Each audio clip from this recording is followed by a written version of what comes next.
Popcorn বানাবো, এই জন্য বড় একটা কড়াই পপকর্ন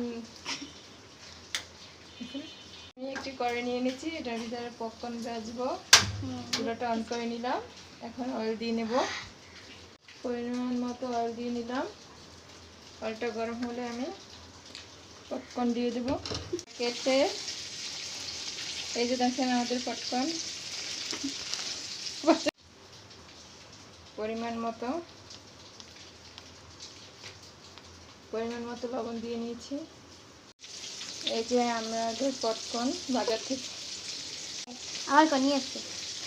নিয়ে আসছি। এখন আমি দেবো, দেখাবো আপনার। আমার পরিমাণ মতো নিয়ে নেব।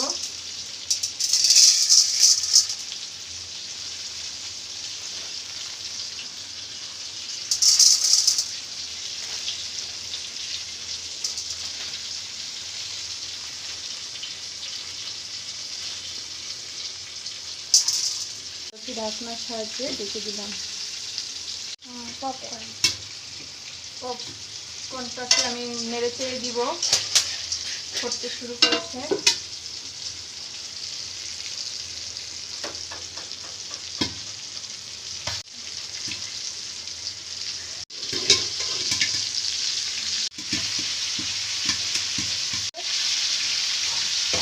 এবার আমি তুলে নিব একটা ঝালিতে। ভাজা হয়ে গেছে। সবগুলো পপকর্ন দেখেছেন ফুটেছে কি সুন্দর। দোকানের ছিল একদম পারফেক্ট হয়েছে। আপনারা এইভাবে ভেজে নেবেন বাসায়। দোকানের থেকেও পারফেক্ট অ্যান্ড বেস্ট হয়েছে এই পপকর্নটি। আমাদের চ্যানেলে নতুন হয়ে থাকলে সাবস্ক্রাইব বাটনটিকে ক্লিক করে দেবেন। আজকের মতো এতটুকুই। আল্লাহ হাফেজ।